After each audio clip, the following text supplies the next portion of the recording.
So I want to welcome everyone to our Safe Rodent Prevention, Control and Monitoring Community Education session. So my name is Jim Joyce. I'm a member of the Conservation Commission member. I'm also the co-founder of the Friends of Horn Pond, along with my wife Patty, and we're a nonprofit conservation group right here in Woburn. Tonight, we have with us our Woburn City Council President, Jeff Dillon. He's also Ward 3 City Councilor. The Board of Health Chairman, Kevin McDonough, is here as well. Samantha Stone from the Mayor's Office of Community Outreach, she's here as well. And Mina Janney from Mass Audubon Rescue Raptors program is here with us as well.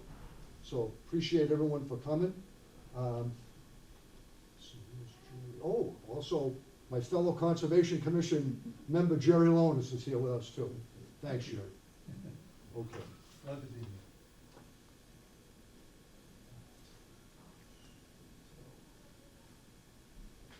Okay, so this is our agenda for tonight. We went through the introductions. I'll go over some of the goals. Mayor Kincannon could not be here tonight, so City Council President Dillon will say a few words for us, and then we'll get into the topic for this evening. Our guest speaker is Robert Linscott he's the owner of North Shore Wildlife and a state licensed problem animal control agent. And then we're going to get into some active idea generation. So what are your thoughts around how you can better prevent rodent infestations in your own homes, businesses, residences, whatever that may be? If you've got any questions, needs, or anything like that, we're going to have whiteboards set up or flip charts set up for different categories. And I also have some post-it notes and pens here too that you can write things down, and we'll stick them up on the board. The idea is to get a well-rounded look at what everyone thinks about rodent control, current status of it, what the problems are that you have with it, and to see if we can sort of have a forward-looking plan into the future. All right. So the educational goals for this evening is really three things. How to prevent rodents in your homes and businesses, so you're going to hear about that. And then what are the safer options available, and why are they important? That'll be the other one. And then to generate your ideas as well. Okay? Okay. All right, so before we go any further, I'd like to introduce our City Council President, Jeff Dillon.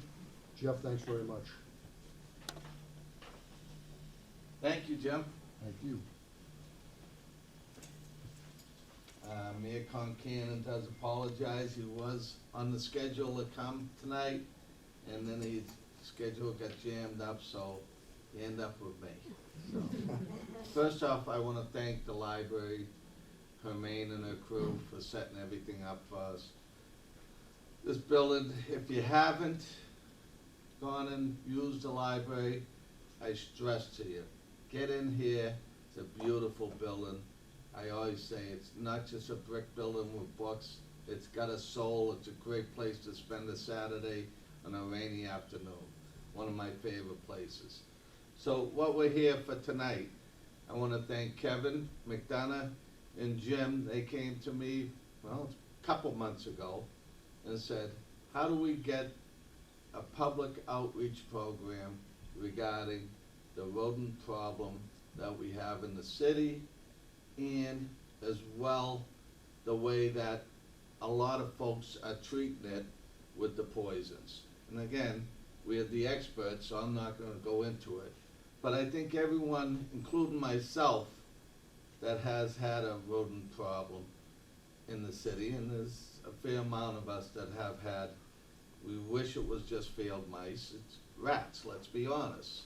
So what do we do about it? That's what we're here tonight. I've had the same problem at my own house a number of years ago. My wife made it extremely clear that it better be taken care of immediately, or it was all going to fall upon me and it wasn't going to be good. So we did the typical thing. We hired an exterminator. Comes out, he puts the boxes, and the problem in our neighborhood was somebody had a chicken coop who wasn't keeping it clean. They eventually moved, and with that, the rodent problem went away. But today, I would not take the same course of action I took then, because being with Jim, Kevin, and the Friends of Hong Pond, I understand the more typical course of action isn't the best course of action. Not only for the environment, the wildlife, but for our own public and our well-being and our children. Just not the best route to go. So I'm gonna let the experts talk about it, but I particularly wanted to thank everyone for coming tonight. And we have Jay Donovan and Mark Alexander who work for the city, and I applaud them for taking time out of their own personal time, come here tonight and be involved with us. So thank you guys, and I'll let the experts get at it. Thanks again.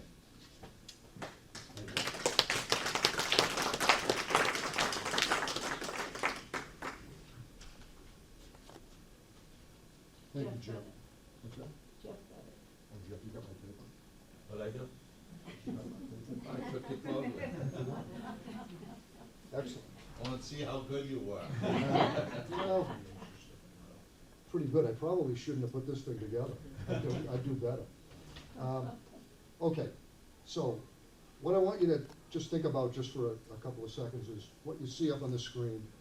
So this is all typical wildlife that we see in and around the Woburn area. Most of these photographs were taken right here at Horn Pond, and some of them up in my neighborhood, and then over along the Mystics as well. But when you think about these birds and animals, what they do all day long and all night long is they hunt rodents. And what you're looking here is, on each one of these, if you think about this from a general perspective, an owl and a hawk will eat somewhere between 1,500 and 2,000 rodents a year. And a coyote will do the same, and a bald eagle, of course, bald eagles will eat rodents, fish, anything. You know, they're scavengers. And that's what they're doing. And when you look at that picture, think about this. There's probably between just in these one singular creatures, there's probably 9,000 to 12,000 rodents per year that just these 6 consume. That's quite a bit when you think about it. And when you think how long it takes for one of these to breed, they only breed once a year, and they're clutching pup sizes between 3 and 5 on average. But a Norway rat, typical Norway rat, will breed 10 times a year, 12 times a year, and they'll have between 10 and 12 pups. So that's anywhere from 120, let's just say 120 to 144 rats. And so what we have to do is we have to make sure that we're protecting these guys, because they're our natural predators, but they cannot outbreed the Norway rats or the mice or any of these rodents. They just can't. So think about that as we talk in the program tonight.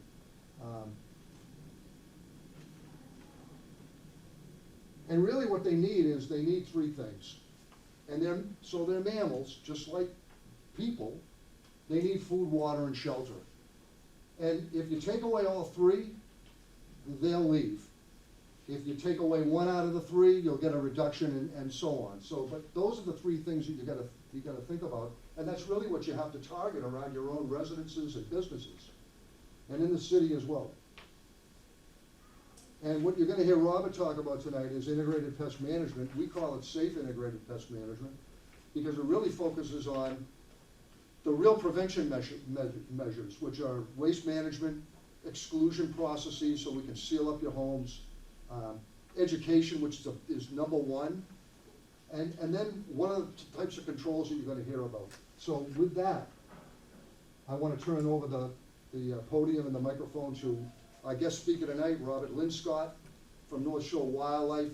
Robert's the owner of North Shore Wildlife. He's also a state licensed problem animal control agent based out of Salisbury, Mass.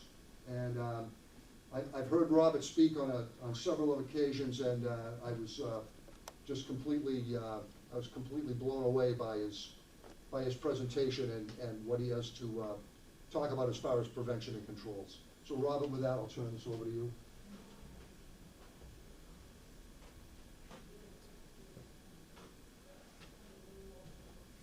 Thank you. Hi. I'm Robert. I own North Shore Wildlife in Salisbury. I've been doing this about 10 years. I've owned my business 7. And when I started my business, I really didn't want to use poison. I'm very health conscious about what I eat myself. So I read labels and stuff, so I didn't want to implement that kind of the traditional pest management into my business. And that I would have had to got a core license, and that's when you call a pest control guy for mice or bugs, they have a core license.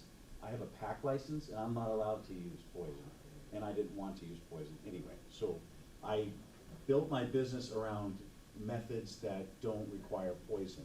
So I had to get creative, because the traditional method for mice and rats and rodents was poison, right? The second generation anticoagulant rodenticides that we're all here to talk about, because you've heard about an eagle eating a rat or a mouse and getting sick and dying. I've talked to customers where their cats have just mysteriously died. We're actually doing some apartment buildings and talked to some of the tenants there, and some of their cats have just died. And we think, I don't know for sure, but we think it's because other companies that had been there before me were using poison, and the cats ate the mice. And in an apartment building, they're running all over the place, right? So they're going from apartment to apartment. So it's happening, and we're seeing it more. We're paying attention to it more too, I think. So people are talking about it, like Jim. Oh, cool, thank you. And Patty, putting together programs and making people more aware of it. So it's really cool. So are you guys familiar? I'm assuming most of you are familiar with what it is. Does anyone want to throw down some info? No? Escars? All right. All right, cool. Here we go. So it prevents their blood from clotting, right? So that's how they die. That's what kills them. Their blood doesn't clot. I was watching a video. It's on YouTube. I was going to play it, but I don't know if the audio will work. What happened, this is how it came about. So a farmer, his cows started dying. And what happened is the cows were eating this weed, and the cows' blood was just not clotting, and they were just dying in the field. And so this farmer knew a chemist or a scientist. He was a couple 100 miles away, but he took the weed that he thought the cows were eating and some of the blood and brought it to this guy, and he started investigating the blood and finding it turns out this weed had this chemical in it, right? And so what they did is they started using this chemical for rodent and rat control. I think they put it in Coumadin, which was an anti, right? And then Eisenhower, I think, was using it for medical purposes. So if it was, and the video says, it states, if it was good enough for the most powerful man in the world, right, it was good enough for everybody else.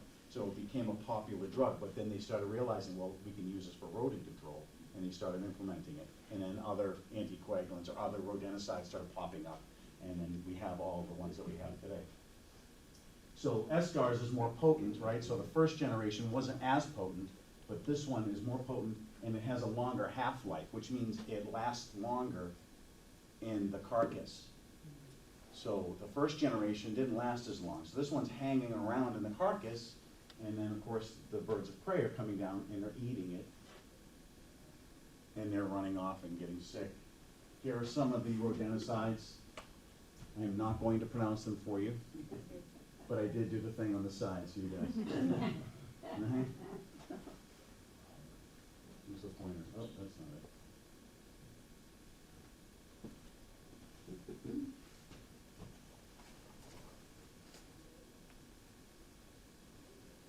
Uh-oh. I'm gonna just do it, maybe. Yeah, can you do that for me? All right. So there's like 5 or 6 that are most commonly used. Jim's gonna reload that for me. So let's talk about some of the traditional methods. Like everybody sees the black boxes around town, right? You were talking about those black boxes. And that's been the traditional method for years and years. They really don't seem to be, oh, thanks, Jim. They don't seem to really work. They're not that effective. And to Jim's point, rats multiply very fast. So if one or two eat the poison, go into the box, and die off, well, it's really not controlling the population so much. And of course, they're getting sick, and like we talked about, other animals are eating them and dying. But there's better ways to do for rodent control. One of the things we can do that makes more sense is start doing exclusion work. Jim was talking about that. Exclusion work is blocking up the holes, right? So if rats or mice are getting into your home, find out where they're getting in. It's usually where your utilities are coming into your home, right? There's a gap. If you really look, I do this all the time, so I see it immediately. But most homeowners, that's not what you're looking for. But if you stand back and you just walk around your home, you'll see the holes, right? If you look up underneath the window where your basement is, sometimes there's the wood rots right around the window, and they chew a hole and they get in that way. Where your power lines go in on the side, or if you have AC, oftentimes people have the central air, right, put in, and then you have that tube that runs up the side of your house. And if that's not foamed underneath, they can get up in there and end up in your attic and then go down. Your bulkhead to your basement, if that's not sealed up properly. So all those holes around your house, they're getting in there.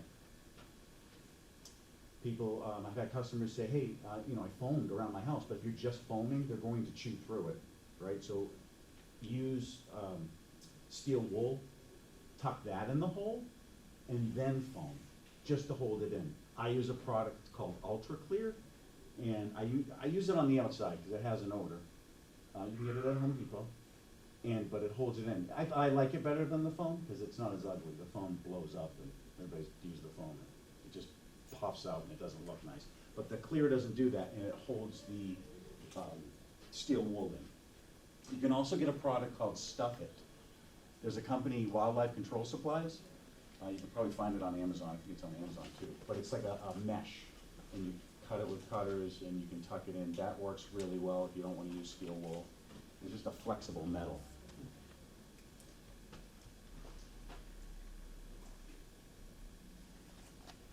We talked about this already. It's been the go-to method for controlling populations for a long, long time. And it worked.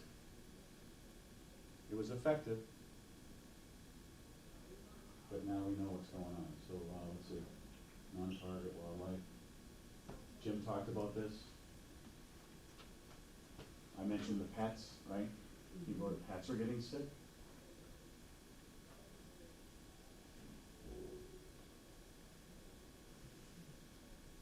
Kids.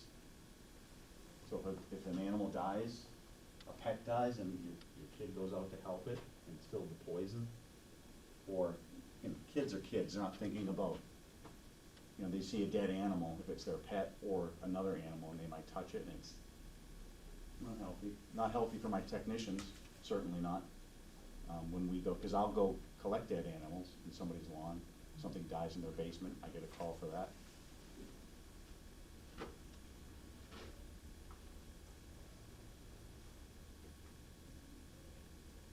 That's an alarming number. Yeah, of certain birds of prey, 70%.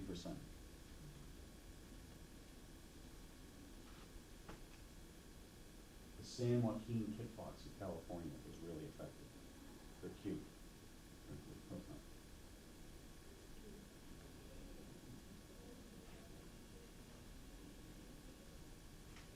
So this is all stuff that we've talked about, Jim mentioned, right? Stuff that, the reason why you guys are here, because you know that other animals are getting sick.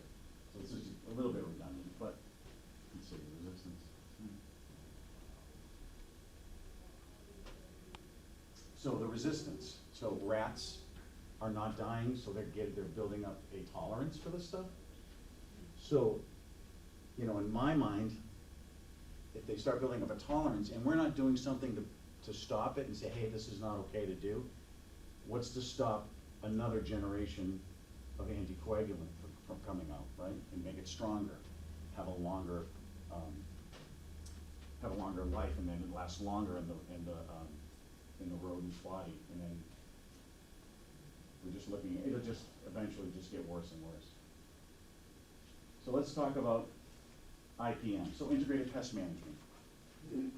It does say if you read the actual definition of integrated pest management, it does talk about using rodenticides as a last resort. So, I think, was it you, Jim, we were talking about, I think the last presentation, or it might have been with the ladies there, we were talking about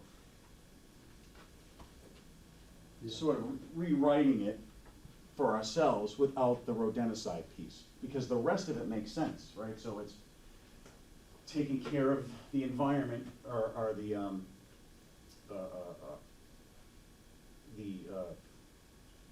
just lost my train of thought. Taking care of the area around us, right? So if you feed your birds, or have bird seed, or bird feeders rather, out in your property, that attracts rodents. If you compost, huge problem, attracts rats. Poop, yeah, Norwegian rats love it. dog poop, Mm-hmm. I didn't know that. Yeah. I learned And something rock today. salt is like crack to them. Rock salt, yeah, I heard that. yeah, Rock yeah. salt, But the dog poop, yeah. icky. Composting, and then, not to be redundant, but going back to the exclusion piece, right? So when that customer calls me, whether it's a business or a homeowner, I always focus on the exclusion part. Because if they're getting inside the house and we're just throwing poison down and not taking care of the holes, they're gonna continue getting back inside the house, right? So we gotta take care of the problem. Now, from a business standpoint, if I don't have reoccurring income, my business isn't as profitable and it's harder to sell. That's just business, right? So if I'm taking care of the problem, then I'm probably not gonna get a call back, or not as often, right? But that's not what I'm trying to do. That's not what we're trying to do at North Shore Wildlife. I wanna take care of the problem. And I say that all day long with people calling for mice and rats. I wanna take care of the problem, and it's the holes, right? We have to do exclusion work. And then we set traps. We use Victor snap traps because they work. There's a reason they've been around since 1894. I think that's the right date. They work, and organic bait. I use peanut butter, but I also make my own concoction of bait. So I use some seed, bacon, works really well. I got a big tub of bacon grease off of Amazon, pounds. Right? I got weird looks from my technicians when they delivered that, but it was funny. But they love the smell of bacon. It's smelly and it lures them in, right? So anything that smells really, that has a good smell to it, a strong smell to it, you want to lure the rat to the trap.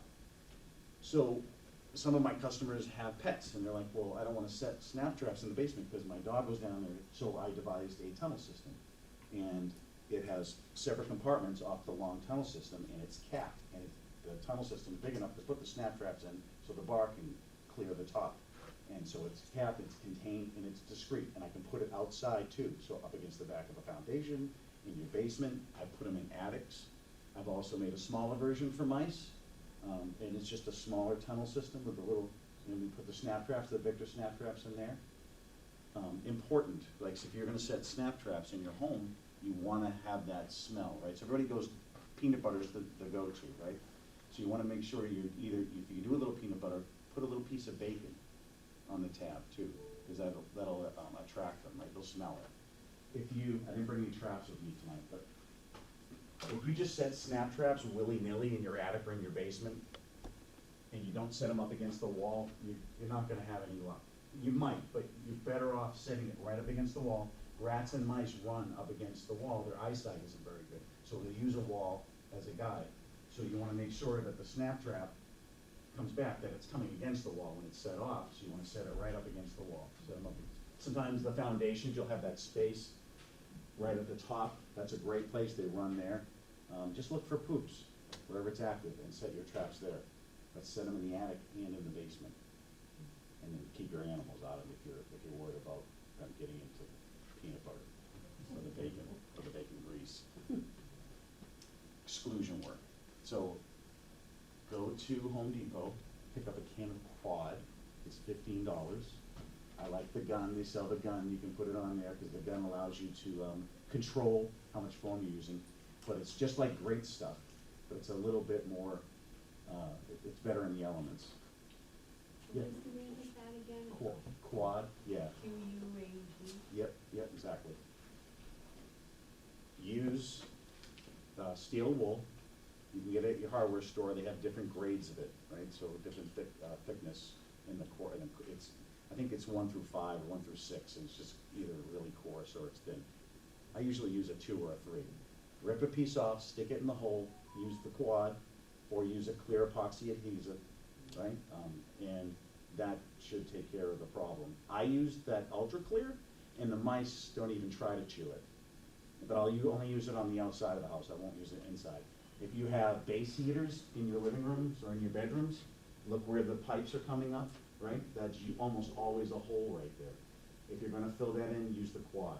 Don't use the clear epoxy adhesive, because it has it's really smelly and it's unique, right? So, where else? Behind your stove. So if you have, especially if you have a propane stove or you've got a gas stove, pull your stove out, check the holes where the gas is coming into your stove. There's almost always a hole there. Next to your dishwasher, underneath, there's always a gap between the counter and your dishwasher. Don't let them run there. Fill that in, tuck that in with steel wool, fill it in with a little quad, right, just to hold it in there. They might try to chew through the quad, but they're gonna get a mouthful of the steel wool. So if they're in that, so if you do the exclusion work, I'm just gonna switch a little. If you do exclusion work on the outside of your home, you know, if you have mice, and you're doing some of it on the inside of your home, then be prepared a little bit, because they're gonna start running, right? They're gonna use different pathways, which is good, because if you're setting traps, you want them kind of screwed up, right? So they're not getting the food that they normally get, they're not following the same routine path that they normally follow, and then set your traps, and you should catch them a little bit quicker. You should have a better chance. Does that make sense? So you just wanna, screw them up a little. Let's see.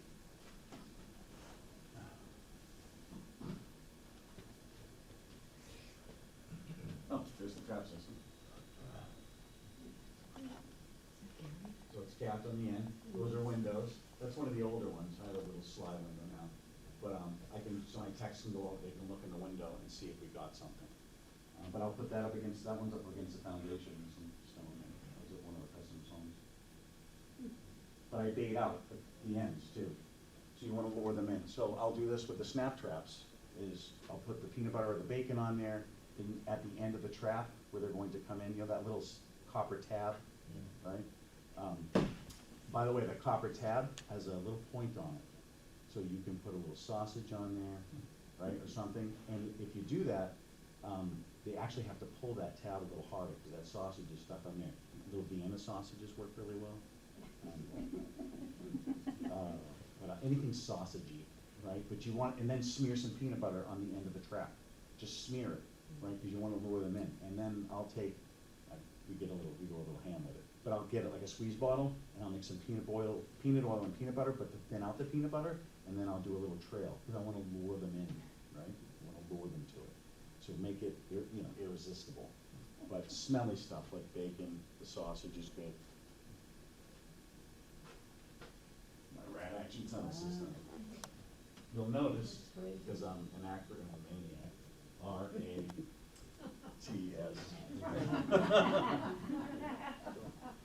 I love it.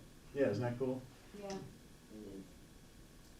I spent a lot of time at Home Depot trying to figure out how to make that thing. I didn't hate it, because I love Home Depot. Composting, like we talked about earlier, to compost, maybe not, or get a container that rats can't chew through. When my guy's filling up a hole, right? So this is per black. That's also good stuff.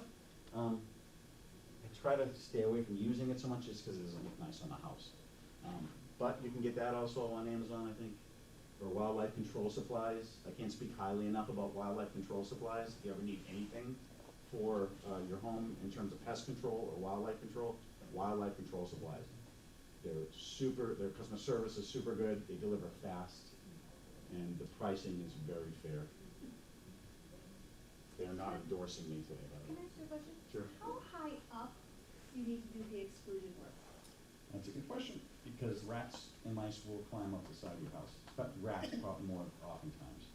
So you may want to think about where your dormers are hitting your roof line. If you go around your house with a pair of binoculars, and if you have dormers, check to see if there's a construction gap between the dormer and the roof.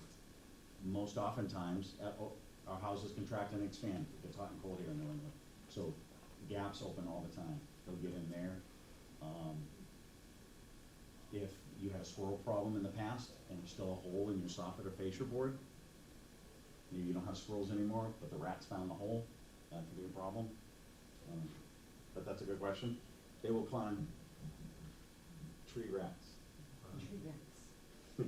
I have a quick question. Yeah. Questions. I guess a question or a statement, I'd like to know what you think about it. I really thought this was like an urban legend that, I'm gonna take everybody out, but that rats can come up through the sewer pipes. And, I was an animal control officer, and there were 2 calls that I had to take care of, not on this, at the same time.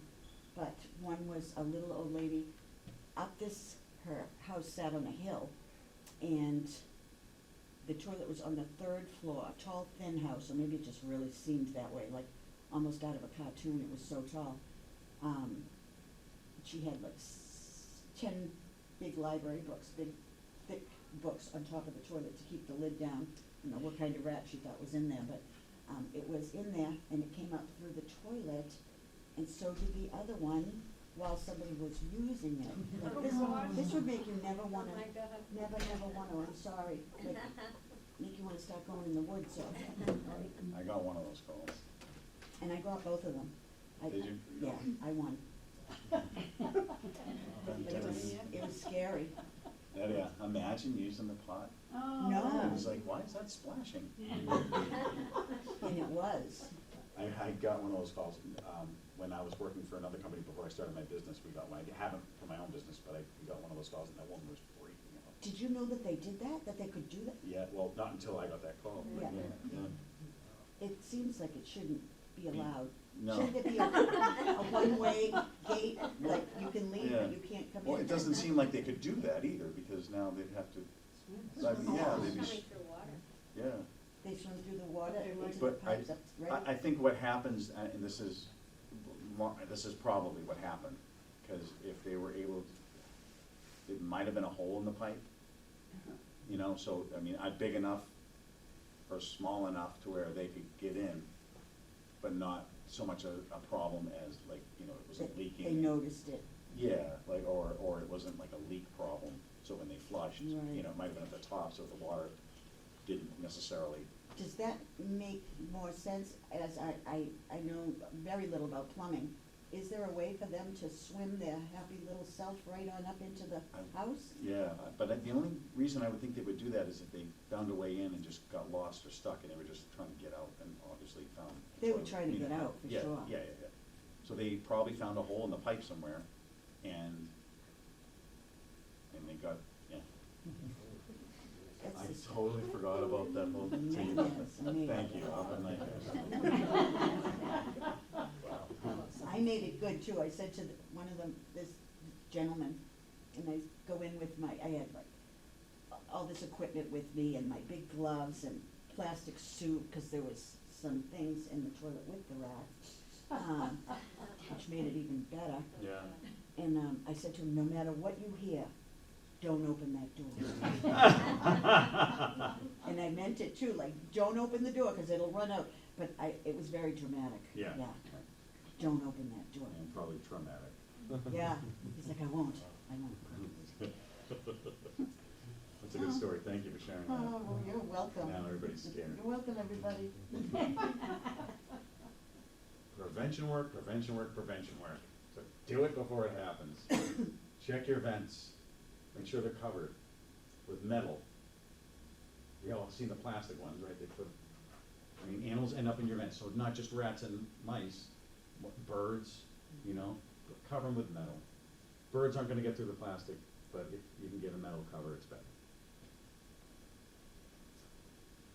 Rats burrow, so ground exclusions are helpful.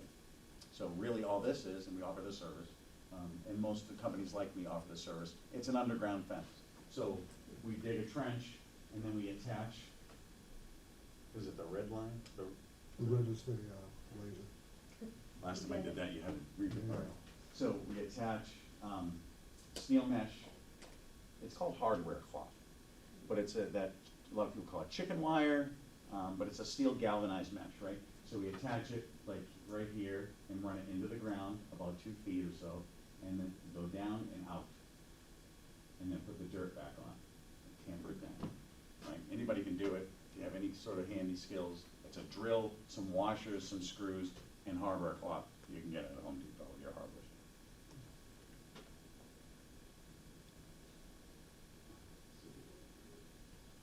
If you do it, if you're doing it for rats, one-way door, probably not a big deal. But if you're doing it for another animal, like a groundhog or something like that, good idea maybe to do a one-way door, or if you think skunks are under there, and I'm switching it up the animals a little bit, but when we do this, sometimes we do it for skunks. So we'll put a one-way door right where the entry point is, so that they can get out, just not back inside. Excuse me, Yes. so what if it's wrapped? And you've got these holes going underneath. So, And you don't put the one-way door in? well, What do you mean? Well, so if you're doing a ground exclusion, you could do a one-way door. I don't know that they would get through the one-way, I guess they would. You can, yeah. I don't usually do one-way doors. Rats typically, if they're burrowing, they burrow further down. You could do a one-way door, but I don't, rats are so, I don't wanna trap them in there. no, you don't wanna trap them in there. It's good to do the exclusion work, but also set the traps, you know, so you don't wanna trap them in your house, I get it, but then that's why you set the snap traps, because if they're in your house, if they burrow and they're going underneath and they're going through like your fieldstone foundation or something, then you're gonna have to just set the snap traps. But you don't want them to keep coming up, so But if they're not inside, like I've got mudrooms, that they tunnel underneath, they're tunneling under your mother, yeah, yeah. so, But they're not inside the house? no. So you could set like something like that rat action tunnel system, or set loose traps outside. Do you have any pets that go in your backyard? No. But there's birds around the net, so I don't wanna get caught in the traps or anything. There's what around? Birds, so I don't want the birds to get caught in the snap traps. Yeah, What about dry ice? dry ice. Just Tried oil, that last year, Didn't work? it didn't work? no. No? Dry ice didn't work. It usually does the trick. Yeah. What do you do with dry ice? If you put the dry ice in the burrow, it pushes, Dirt, oh, yeah, and put dirt over it, that just suffocates them essentially. What exactly does a burrow look like? So the hole is about that big, Mm-hmm. and it's usually straight down. You can see, and there's usually probably at least 5 or 6 or 7 or 8 of them. There's a lot of them typically. There's always a pile of dirt, like a dugout dirt with it in front of it. It can be. Do Don't they you bring think? in I like always- grass clippings into it, that sort of thing? Pardon? Do they bring grass clippings, you know, like, Into the burrow? yeah, I've never seen as that. like a cover, or is it just a hole? No, it's just a hole. Yeah, they don't cover it. Oftentimes you'll see them around trees. Like if there's a large tree with a big root system, Yeah. it's just an easy burrow. I see that often. Or your foundation. Or foundation. We can talk more after if you want to come up with some ideas, or when we do the questions and needs thing. I think a rat action tunnel system would be your outside. I can tell you how to make one. That's so If cool. you're into it. I think that's probably your best bet, because it's contained, you won't get any birds, and you can set some snap traps, and you can put it outside. Gonna need a lot of them. A lot of rats, I mean, it's bad, yeah. you know, and there's none in the house, but they're all the neighbors around, and We live in the same neighborhood, we're on the same Are street. you we're local? neighbors. Are you in Woburn? Yeah, we're on Prospect Street, and so, we do as much as we can, but our neighbors are just not as careful or conscientious, and so you're kind of stuck. You try to, 'cause you can't, I mean, I've had the ground exclusion done on my house. It was expensive, Did it work? but it worked. It worked. We don't get any mice, and the rats were on their way in, so, but it's expensive It's more that they're everywhere outside. everywhere. And you can't be outside, you know, once dusk rolls around, because they don't care if you're there. They just Yeah, run yeah, around yeah. everywhere. Yeah. It multiplies so fast. We have talked to the city, I've been to the city and, so they have told me that they have, the things that they're doing, they set traps, they bait the sewers and things like that, but we see that it hasn't gotten any better, so, And this is why, exactly what you guys are talking about with your neighbors, the education piece.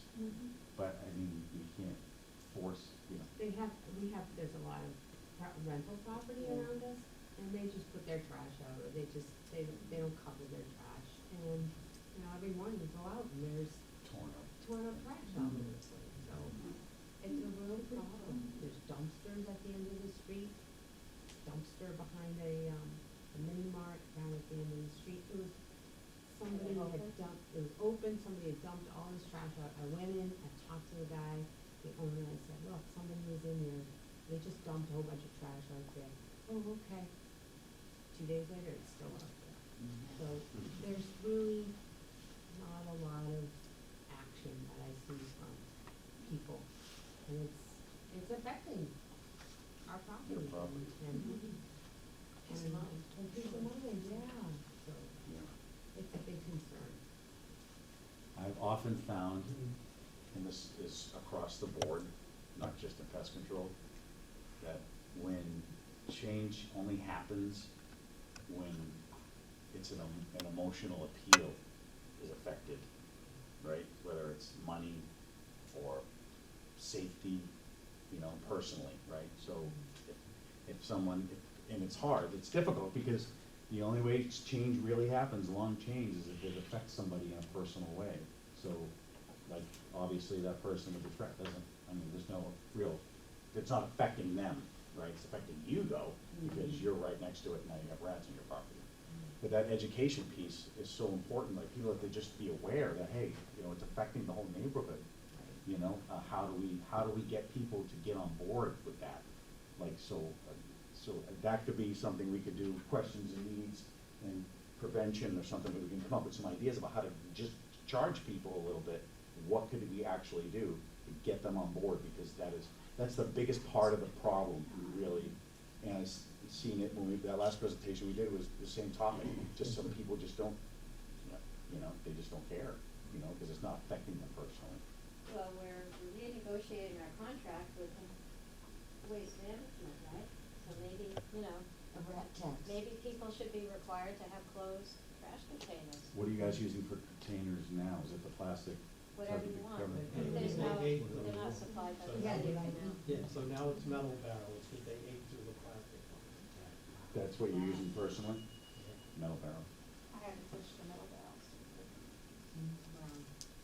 with just the lid? Any raccoon problem? And the city says, you know, I said that people that just put their trash out in plastic bags, and they said that as long as it's in a bag, there's nothing we can do about it. You know, I mean, if there could be some type of ordinance where it had to be in a container with a cover. With a lid, yeah. Make it personal. Maybe it's the Yeah. money, right? If you're not, I don't know. Yeah, I don't put the ordinances together, but change only happens if it's hit me in I'd the. gladly in the rat out belly. my neighbors. You did not just do that. Is that who the landlord is? Hi. I know this is gonna sound crazy, but I lived in my house in 6th grade, and I have like peppermint patches, spearmint, and I've never had any problems, never. That has not worked for me. No, maybe. And You have this a lot of year, it, or just a little oh, bit? I've tried it all, but we've mostly got it in control now, but I don't know, this year we mostly mice, not rats, that get into the house, and they are bold. Like, I've never, they run across my bed and run across the stove, and like, they used to hide and be nice and just stay in the basement, and I could live with it. Not anymore. No. That is every animal now. Squirrels, raccoons, skunks walking down the street with people. I did some skunk jobs on Salisbury Beach. One summer, I probably pulled 30 skunks. But they were just walking down the street like at dusk, and people were like jumping out of the way. So it's every animal, and it's the rodents too. It's so bizarre. They used to be more afraid of us, but they're like, you're taking away our homes, so screw you guys, and they just, whatever. They taunt my dog. They taunt your dog. So, the peppermint, and I've had a lot of customers, and I hear mixed reviews with the peppermint, stuff, because I've had a lot of customers throw that in their attic, because they have a problem in the attic or in the basement. And it didn't work for you, it worked for you. Maybe you weren't gonna have the rat problem anyway, and you just happened to have, I mean, I don't know, who knows, there's so many different. My neighbors do. They do? I educate them on like, Right. what they use goes in, because I live near Hong Kong. You do? Yeah, and I could see like, And your neighbors are and they're not going through your yard at all? no, not at all. Plus I have cats. So when I, oh, hey, so when I shave one of my cats, he gets like a lion's cut, so I'll take his fur and I'll just throw it all over the place, that helps too. Scent. And the birds use it as well. Yeah. I know, we have a camp up in New Hampshire, and nothing does as much damage to, everything. Sleeping bags, everything, paper plates, paper products, Oh, my. curtains, anything, everything gets destroyed by mice. Yeah. The bears don't In my compete. garage too. The bears breaking in don't do as much damage as the mice. So everything gets packed into 55-gallon steel drums, and they use cotton balls with an oil of peppermint on it, and I've heard mixed things about it as well, but I'll tell you, they're gone, they don't come around. You can do exclusions on your campers too, if you own a camper. So once you close your bump outs and do all this, pull the cord, everything, all the holes and stuff, seal them up, put the steel wool in there and keep them out. I mean, it's tough. I've done them on campers. That was a thing for service for a while. And that was, the acronym was CAMP, Complete Action Mouse Program. It was so good. I love acronyms. But you can do exclusion work on your campers before you store them for the winter. It's just think of it as your home. It's the same thing. It's just that the holes are in different areas because there's more of them. But your bump outs too, especially, because once those come out, and the hydraulics with the bars that push the bump out, those are wide open. Right. So they're gonna come in also, you can do a temporary exclusion on your camper with the foam and the steel wool, and just rip it out at the end of the summer, and then close your bump outs. So you can keep them out. I've done them, they work.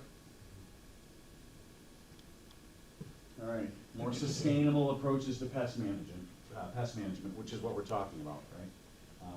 We're becoming more aware of it. Let's see, where else we got on here? That's not conclusion. All right. The consequences.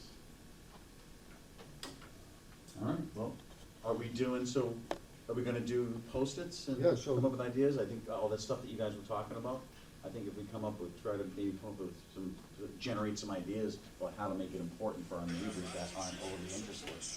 I think that might be a good place to Yeah, start. so what I'd like to do is, I have a bag of Post-it notes and I have pens. And everybody can take Post-it notes. And whatever your ideas are, no matter what they are, for prevention control and any questions or needs that you have, I'd like to get them up onto the board, put the Post-it notes right up on the board. And then what the plan is that we'll affinitize the 3 flip charts and then come up with what are the highest, what are the high priority needs that people have, what are their ideas for prevention and control, and we'll go forward with those. So we can kind of drive those forward. But those are your ideas for what you'd like to see happen, and not only that, but what you think are important ways to prevent and control rodents in your own properties or neighborhoods. Okay? That sound like a plan? All right. Yes. I know, they give a lot of.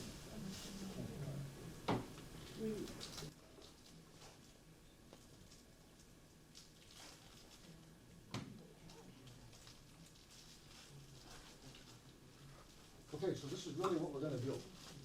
So this is the interactive idea generator, safe rodent prevention, control, and monitoring. So there's prevention methods, control and monitor methods, and questions and needs. All right, everybody, why don't we, we've got about 10 minutes left, so why don't we wrap this up? And I think between, Kevin, if you take the control, flip chart, and Jeff, you've got prevention. I can look at some of the questions that we have. So one of them, do the rats bring bait to feed the babies? So that's a good one. Oh, that's a good question.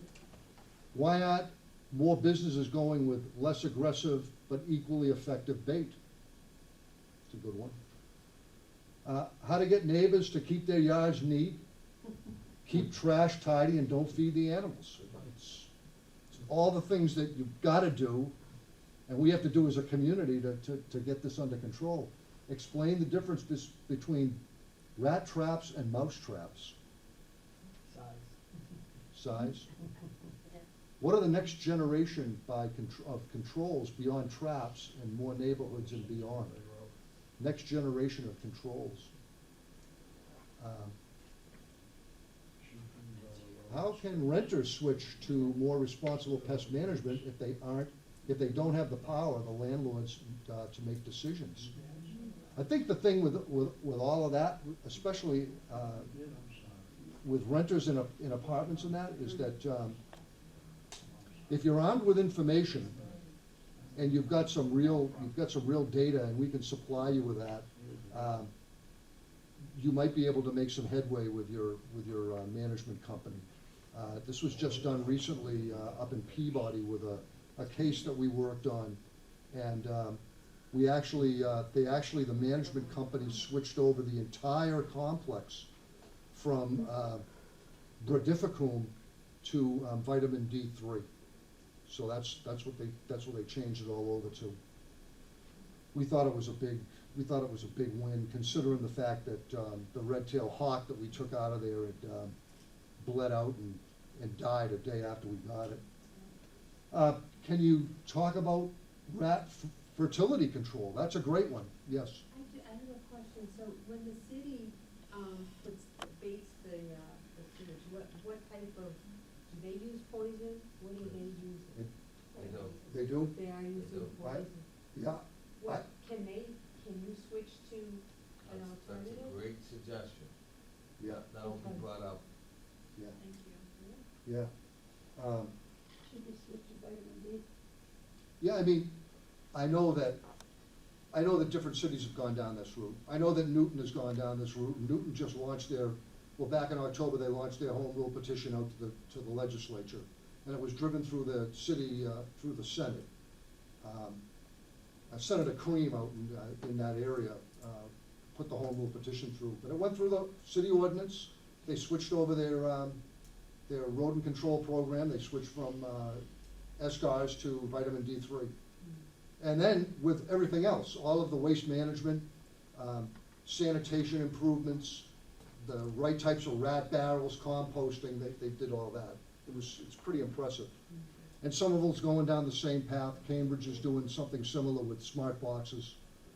So there's a lot. As far as rat fertility control, I know that's one of the tools that different cities are using. I know that Somerville is going to ContraPest. They're using that. I know that Cambridge is doing the same thing.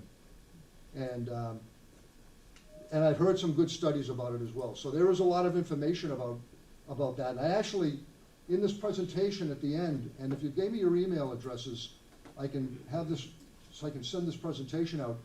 I've got some QR codes and links at the end that will take you to all of these studies that you can reference that will talk about each one of these things. Fertility control is a big one. Vitamin D3, I've got a study on that too. How do people motivate people? How to motivate people to take action? It's number one problem. Right. everybody's got an opinion, right? Everybody wants to see the problem go away, but how do you get them engaged? Blue cheese. So, I'm hearing some good things about blue cheese. Really? Yes. I'm Rats hearing love that it? it's a little pricey, but you don't need much, and it, blows them up, kills them, It kills rats? kills them. No, I haven't heard this. And then, educate about SGARs. Comment, through newsletters, handouts, and meetings, absolutely, fully agree. So, I'll take all these questions, we'll put them up into this presentation, and then we're gonna get answers for all of them, okay? Because I don't have answers for all of them tonight, but we're gonna get you answers for it, okay? All of it rolls into an old comprehensive plan, all right? Kevin, what do we have for controls? So under controls, a lot of these are duplicates, but still worth mentioning, so, vitamin D3 in bait stations was brought up as one of the controls. Electric traps and electronic monitoring traps, CO2 gas in burrows, and then, also in the monitor, EWA has SCAR Brigade where you can document rodent boxes, the type of monitoring you can repost sick and dead animals. But, I mean, that's kind of what they're doing now, I believe it's at Cambridge, isn't it? They have, some grants going where they're actually have, I'm not sure how many they have, but, these smart boxes have electronic setups where the rats go in, they're electrocuted, they automatically get bagged, and Yeah, this, contractors that come around and collect them, and, yeah, they automatically monitor the, rodent activity. so it gives them some good data too for certain areas. Yeah. And, Exactly. The, and there's one up there about CO2 gas. So this, to this gentleman, your point about burrows that are all over and going under and down. And dry ice may not have worked. Dry ice worked for me and for Patty, we had a little bit of that. But, when you have it really extensive, there is a CO2 gas has now been approved by the EPA. And you have, Robert, I don't know if you know about this or not, if you've heard about this, but it's actually just a gas bottle. And they'll come in and they'll actually pump CO2 gas right into the burrows. And it does the same thing as dry ice, right? It's CO2, so it suffocates them. I don't know if you've heard about that. No, I haven't heard it as a control method. Yeah. So that's a method that has now been approved for use by the EPA. Yeah. Okay. Prevention, Jeff. Jeff, you got prevention? I thought being a white was gonna do it here.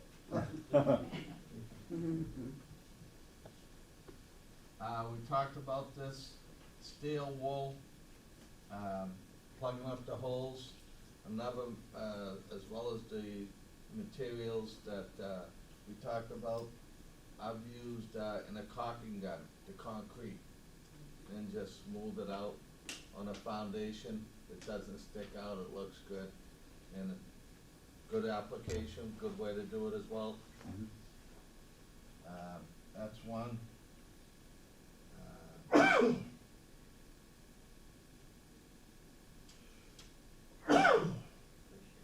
if you need a set of eyes, let us know. Right, Want me to hold it for you? educate You can't read it. about proper trash disposals.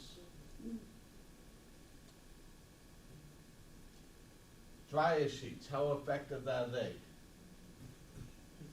Mixed reviews. Don't seem to work really.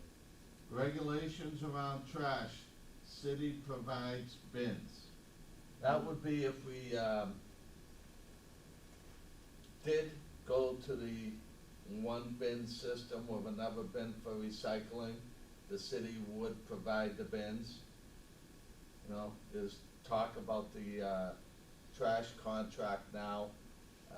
We can find out from Mayor Concanon right where that is. You know, certainly that particular system saves in labor, cause there's one truck that just picks it up, dumps it, the driver's the same guy that that handles the controls, so now you don't have a guy or two guys in the back picking it up. But if that was the case, everyone would have to use the same receptacles. Therefore, that may help instead of what we heard about tonight, people putting trash bags out the night before, which is just a buffet for the rodents. Got that one. Same repeat regulations about trash and birth control, I think for the rats, right? That's birth control. And that's it. All right, Good. thank you very much. These are great, all great ideas. I'll get these all rolled up, and I'll have this, emailed out to you. If you put your email on that list, that'd be great. So those are the, so I wanna thank everybody. I really appreciate, on behalf of Jeff, Kevin, myself, Samantha for putting it together, Moving Public Media, Robert Lynn Scott, Nina Jane from the Audubon. Really appreciate everyone for coming down tonight. These QR codes will bring you out to some resources that will be very helpful.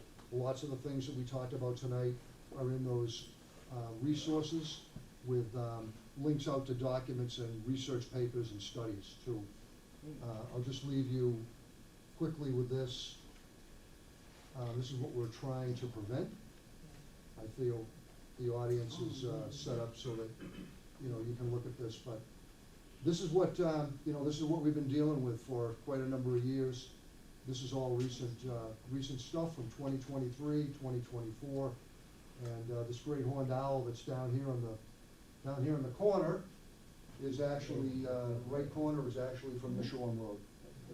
So that's right 4 doors down from my house. So anyway, that's our presentation for tonight. I appreciate everybody for coming. Thank you so much.